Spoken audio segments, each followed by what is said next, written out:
জেলায় জেলায় সংকট সমস্যা তা থেকে উত্তরণের চ্যালেঞ্জ আর সম্ভাবনার কথা তুলে ধরতে চলছে ডিবিসি এক্সপ্রেস। বিশেষ এই আয়োজনে মতামত থাকছে তৃণমূল থেকে শুরু করে নীতি নির্ধারকদের। ডিবিসি এক্সপ্রেস আজ সারাদিন আছে রাঙামাটি জেলায়। ডিবিসি নিউজের বিশেষ আয়োজন সিএসআরএম ডিবিসি এক্সপ্রেস আজ সারাদিন ছিলাম রাঙামাটি জেলা।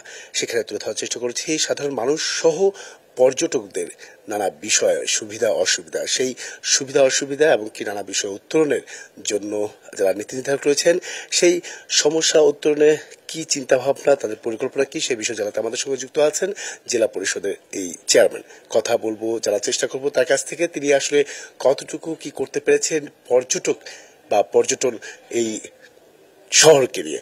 স্বাগত আপনাকে ডিবিসি এক্সপ্রেসে। পর্যটক যারা ঘুরতে আসছেন আপনাদের এই এলাকাতে, তাদের অনেক চাওয়া পাওয়া, সেই চাওয়া পাওয়া কতটুকু আসলে আপনারা সম্পূর্ণ করতে পেরেছেন বা ভবিষ্যতে আসলে কি ধরনের পরিকল্পনা রয়েছে?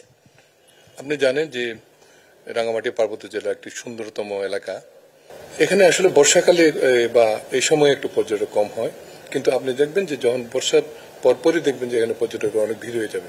আমরা চেষ্টা করছি এই পর্যটকদের থাকার সুবিধা, যাতায়াতের সুবিধা, এবং এখানে আরো আমরা ইদানিং একটা প্রোগ্রাম নিয়েছি, আগেও প্রোগ্রাম ছিল যে কিছু গাইড আমরা তৈরি করছি যে যারা পর্যটকের সঙ্গে থাকবে, নদীপথে যারা যাবে, সেই নদীপথে যাওয়ার সময় যে সমস্ত বোট যাবে সেই বোটগুলো পর্যটকদের জন্য পর্যাপ্ত নিরাপত্তা ব্যবস্থা আছে কিনা সেটা আমরা দেখাশোনা করব।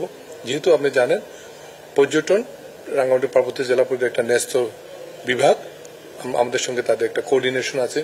আমরা বিভিন্ন সময় মিটিং করি এবং চেষ্টা করি যে সুযোগ সুবিধাগুলো এবং অসুবিধাগুলো কোথায় সেগুলো পয়েন্ট আউট করে আমরা ব্যবস্থা করি সুন্দরভাবে যাতে পর্যটনটা গড়ে উঠতে পারে। অনেক নতুন পর্যটক আসবেন, কটেজ মটেজ এগুলো তো আসলে বেসরকারি প্রতিষ্ঠানের করা, ম্যাক্সিমাম গুলোই সরকারি ভাবে কোনো কিছু করা হবে কিনা বা সেটার ভাড়া কতটুকু হতে পারে সর্বোচ্চ, সেই বিষয়গুলো মাথায় আছে কিনা আপনাদের পরিকল্পনা? হ্যাঁ, আমরা জেলা পরিষদ থেকে একটা সুন্দর গেট করে দিচ্ছি যে ওখানে সাজেকের বিভিন্ন আমাদের যে এখানে জনগোষ্ঠী আছে সেই জনগোষ্ঠীর ছবি টবি একটা বড় একটা গ্রেড করে দিচ্ছি আমরা, এবং সেখানে আরো আমরা কিছু বিল বোর্ড করব যাতে ওই সাজেকে যাওয়ার জন্য যে সুবিধাগুলো আছে, পর্যটনের যে ইনফরমেশন গুলো সেই ইনফরমেশন থাকবে সেই জায়গায়, যাতে সে ওই জায়গায় পৌঁছে যাতে কোনো সমস্যা না হয় সেগুলো আমরা দেখছি। আধুনিকায়ন করার পরিকল্পনা আছে কিনা মোবাইল অ্যাপস এর মাধ্যমে? হ্যাঁ হ্যাঁ, এখানে আমরা ইউএনডিপি আমার জেলা পরিষদে একটা অলরেডি আমরা পর্যটকদের জন্য একটা স্টল করছি, ইদানিং শুরু করেছি আমি।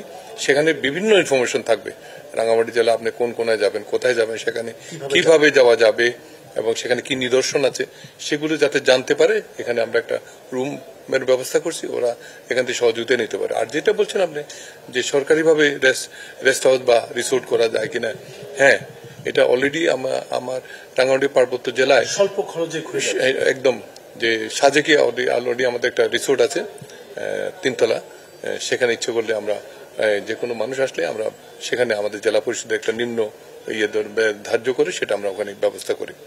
অসংখ্য ধন্যবাদ আপনাকে, এতক্ষণ আমাদের সাথে যুক্ত ছিলেন। পরবর্তীতে থাকছে আগামীকাল বান্দরবান জেলা, সেখানে তুলে ধরা হবে সাধারণ মানুষের যে সমস্যা এবং এই সমস্যা উত্তরণের নীতি নির্ধারকরা কি ভাবছেন সেসব বিষয়। সঙ্গে থাকুন সিএসআরএম ডিবিসি এক্সপ্রেসের।